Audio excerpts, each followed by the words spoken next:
When 15 elite engineers failed to fix the most prized Ferrari in billionaire Carter Blackwell's garage, he laughed and tossed a challenge toward a greasy-handed teenager in overalls. "Let us see what the mechanic's daughter can do." No one expected her to touch the car, let alone start it.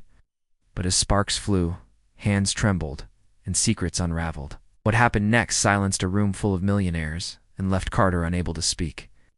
The morning sun had just begun to rise over a quiet Alabama town when the sound of screeching tires shattered the stillness. A blood-red Ferrari LaFerrari rolled into Monroe Auto Repair, its engine sputtering like a dying animal. The driver stepped out wearing a $1,000 suit and a look of pure disgust. Carter Blackwell, a billionaire real estate mogul known for arrogance, as much as wealth, removed his sunglasses and tossed them on the hood of the car like garbage. He glanced around the dusty lot before muttering, "This dump. I was told there was a miracle worker here." Inside the garage, 17-year-old Riley Monroe wiped grease from her hands and stepped out from beneath a lifted pickup. She wore a faded navy jumpsuit, her name patch barely visible under years of wear. Her ponytail was frizzy, her hands rough, and her boots covered in oil stains. She had grown up surrounded by broken engines and the sound of her late father's voice teaching her how to listen, not just look, when diagnosing a machine. Riley's mother, Sandra, came to the front and smiled politely. "Sir, can I help you?" Carter looked at Riley, then back at Sandra with disbelief. "Your mechanic is a teenage girl? You must be joking." Riley stepped forward without blinking. "We do not joke about engines here." The tension was thick, but Carter thrived on disrespect. He waved toward his Ferrari. "This car has stumped 15 of the best mechanics money can buy. You think a high school girl with dirt on her face can solve what they could not?" "I do not think I know," Riley said softly. His chuckle was slow and sarcastic. "I will make you a deal," he said, stepping closer. "If you can fix it, I will pay whatever price you name. But if you fail, you admit in front of everyone that you are just playing pretend." Riley's mother reached for her daughter's arm, whispering, "You do not have to prove anything, baby." But Riley gently pulled away, her eyes fixed on the car. "It is not about proving anything, Mama. It is about hearing what no one else listened to." She walked past Carter, past the crowd forming near the edge of the lot, and placed her palm on the hood of the Ferrari, like she was greeting an old friend. The engine still gave off heat, and with closed eyes, she listened not to the sound, but to the rhythm, the breath, the heartbeat buried under steel and silence. The crowd waited for her to fail. Carter had already pulled out his phone, ready to record her humiliation. The world loves to laugh at those who try, but Riley did not try. She acted. And as the sun continued rising, something inside the engine began to shift. The air around the Ferrari grew still. No one spoke not, the businessmen with arms crossed and grins on their faces. Not Carter Blackwell, whose phone camera continued rolling. Not even Sandra Monroe, who had known her daughter's gift but never seen it put to a test like this. Riley stood motionless, her hand on the hood, listening to the machine like it was speaking a language only she understood. Then, without a word, she moved. She did not ask for help. She did not look for permission. She grabbed a rusty stool from the corner, propped it beside the Ferrari, and opened the hood with a practiced flick of her fingers. A few murmurs rippled through the crowd when they saw the complex maze of parts exposed beneath. The Ferrari LaFerrari was not just a car, it was a beast. A machine engineered with secrets guarded by technology and designed to humble even seasoned professionals. Riley picked up her father's old toolbox and opened it. Every tool was worn but organized with care. She selected a small wrench and a screwdriver, then leaned into the engine bay. Her fingers moved with certainty, disconnecting a part here, tightening a bolt there, adjusting something no one else had even noticed. "You have not even run diagnostics." One of Carter's assistants scoffed. "I did," Riley replied calmly, without looking up. The second it pulled into the lot, the arrogance in Carter's expression wavered for the first time. She worked in silence, but inside her mind, a symphony played. She heard the stutter in the pistons like a skipped beat in a song. She felt the imbalance in the airflow like a whisper. Out of rhythm. Her mind danced through the engineering like a composer with perfect pitch. Every part spoke, every sound had a reason, every bolt held meaning. People began recording. Someone whispered, "She is really doing something." Carter narrowed his eyes. She is guessing, just putting on a show. But Riley was not guessing. She replaced a faulty ignition coil she found cracked beneath a layer of insulation. She reprogrammed a timing sensor with her father's ancient diagnostic device that Carter's team would have mocked. Then she stood up, stepped back, and handed Carter the keys without a word. He laughed. "You think that mess you just made will do anything?" "Start it," Riley said. The silence was heavy. Carter rolled his eyes and turned the key.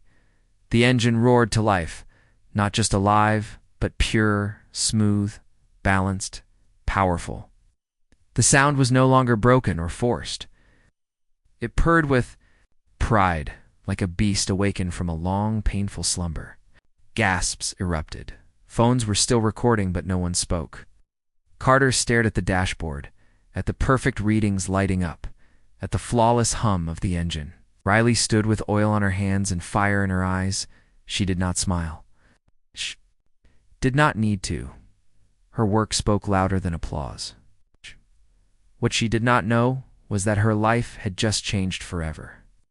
The Ferrari's engine echoed through the lot like a thunderclap. For a long moment, Carter Blackwell said nothing. His jaw tightened. His fingers hovered above the key, as if trying to make sense of the impossible.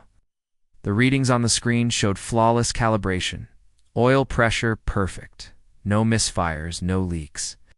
The beast that had defied technology laughed. Had experts and drained thousands of dollars in failed repairs now hummed like it had just rolled out of the Maranello factory? He stepped out of the car slowly. The crowd waited for his reaction, expecting either rage or denial. But what came next shocked everyone. He clapped. Not out of sarcasm, not out of mockery, but genuine disbelief. A single stunned clap followed, by another. Then he turned to Riley and studied her like he was seeing her for the first time. "What is your name?" "Riley Monroe," she answered, her voice steady. He walked up to her, ignoring the cameras and whispers around them. "Where did you learn that?" "That was not guesswork. That was design-level understanding. My father taught me," she replied. "He fixed machines like they were family." Carter paused. He must have been a genius. "He was," she said quietly. "But people like you never gave him a chance." Words hit harder than she intended, but she did not flinch. Carter looked away, jaw clenched. For the first time, the billionaire who was used to being the smartest man in the room realized he had just been outclassed by a teenager with hand-me-down tools and grease-stained boots. At that same moment, someone live-streaming the event whispered, "She fixed it. The mechanic's daughter fixed a LaFerrari." Comments began pouring in, thousands watching, then millions. Clips of Riley touching the hood, opening the engine, identifying problems no engineer had seen. Everything was now viral. Her name flooded social platforms. Monroe girl outsmarts billionaire team. Teen mechanic fixes $3 million Ferrari in under an hour. Journalists started calling. News vans were already rerouting. But Riley was not thinking about cameras. She looked at the car one last time, her eyes calm, like a composer walking away from the stage after the final note. Carter caught up too, her as she walked back toward the garage. "Riley, wait." She turned, hands still black with oil. "I want to offer you a position," he said. "You should not be wasting your talent here." "I am not wasting it," she replied. "I am building it, one engine at a time. I will pay you whatever you want. College, tools, travel. You can design machines for my companies. You could be the face of innovation." Riley paused. "You mocked me 10 minutes ago." "I did," Carter admitted, "and I was wrong. I will admit that to anyone who asks." She studied him. "Then do it. Admit it publicly." He nodded slowly. "I will." But Riley did not need an apology. She already won something. Bigger. Respect earned with silence and skill. She turned away. But what she did not know was that a far more powerful figure had been watching from a distance, Someone with more influence than Carter. Someone ready to change her life forever. The dust had not even settled in the parking lot before a long, black limousine pulled up to the curb. Its windows were tinted so dark they reflected the sky like mirrors. No one recognized the vehicle, but the energy shifted instantly. The door opened with a soft click, and out stepped a woman in a sharp white suit and sunglasses, flanked by two quiet assistants. Her heels clicked against the pavement with precision. Ow. Those who recognized her went silent. Madison Ford, Chief Executive Officer of the Ford Automotive Innovation Group, Billionaire, Visionary. A legend in the world of engineering and design, and she had arrived unannounced. Riley was inside the garage, wiping down her tools, when Sandra rushed in breathless. "Baby, there is someone here. ... Important." Riley stepped outside just as Madison approached the garage entrance. Their eyes met, one pair, polished by corporate boardrooms, the other sharpened by years of grime and gears. Madison extended her hand. "You must be Riley Monroe." Riley looked down at her own oil-covered palm, wiped it on her jumpsuit, and shook Madison's hand without flinching. "I am. I watched everything," Madison said. "You fixed that engine in ways I have never seen before. You did not just repair it, you understood it." "I listened to it," Riley said. "Machines speak. People just do not always listen." A smile tugged at Madison's lips. She nodded to her assistant, who stepped forward and handed Riley a sleek envelope. Inside was an offer, an all-expenses-paid scholarship to the Ford Institute of Mechanical Innovation, mentorship under Madison herself, access to labs, patents, resources, and the opportunity to design with the world's most advanced engineers. Riley stared at the letter. It felt unreal, like a dream formed out of smoke and spark plugs. "Why me?" Madison stepped closer. "Because talent like yours cannot be taught. It must be found and respected." From across the street, Carter watched it all unfold. For once, he said nothing. He just stood there, hands in pockets, realizing he had been a stepping stone in someone else's story. The videos of Riley's fix had reached over 30 million views within a day. Interviews, features, and invitations flooded in, but she remained. Grounded, the same girl who once knelt in the dirt to fix old engines now stood among titans. At the scholarship ceremony weeks later, cameras flashed as Riley took the stage, but she did not give a rehearsed speech. She told a story. "My father once said, the world will either try to use your gift or bury it. But if you stay honest to the work, not the praise, you will build something that lasts. I do not fix cars, I listen to them. And today I listen to all of you." The audience rose in thunderous applause. Madison smiled from the front row. Garage still stood. Riley kept it open, not for money, not for fame, but for kids like her four, girls who get laughed at for having grease on their cheeks, for dreamers who speak the language of machines. The girl once mocked for being a mechanic's daughter became the name etched into the next generation of engineering. There was a time when Riley Monroe was just the mechanic's daughter. People saw her oil-stained hands and called her unqualified. They saw her jumpsuit and assumed she had no future. They saw her youth and dismissed her. But Riley was not looking for approval. She was not chasing applause. She was listening to the machines, to her instincts, to something deeper than recognition. And that is where the lesson begins. Life will often wrap its greatest gifts in disguises that look like rejection. You may be underestimated, doubted, even laughed at, especially when you do not fit the image of what greatness is supposed to look like.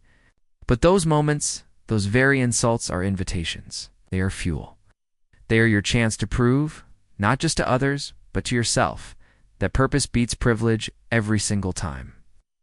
Riley did not have access to million-dollar labs, world-class education, or prestigious mentors.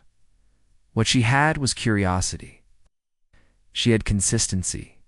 She had hours and hours of hands-on practice beside a man who taught her to treat every engine like a heartbeat. While others looked for shortcuts in software, she leaned into understanding, into listening, into solving the problem no one else wanted to touch. She did not argue when Carter mocked her. She did not beg for respect. She simply showed up, put her head down, and let her work speak volumes. She fixed what the experts had declared unfixable, and in doing so, she did more than repair a car. She rewired what people believed was possible. That is the lesson. Do not wait for permission. Do not seek validation from people who cannot see your worth. The very people who ignore you today may one day find themselves clapping for you with trembling hands. And when that day comes, you will realize you never needed them. You only ever needed to believe in yourself. Let Riley's journey remind you that greatness does not come from titles, expensive suits, or flashy resumes.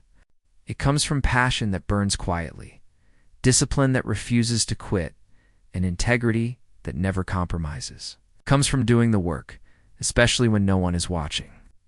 So whatever your Ferrari is, the challenge that people say you cannot fix, the dream they say is out of reach, go after it. Even if your tools are old, even if your hands are dirty, even if the crowd is laughing. Because when you finally solve it, when your gift becomes undeniable, the world will not be able to ignore you.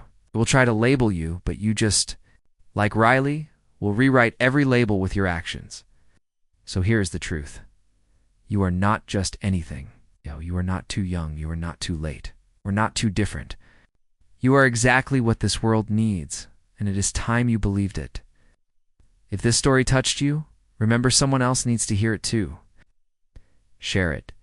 Carry the message forward, because every unheard genius out there deserves to be reminded. Your moment is coming. Keep building it.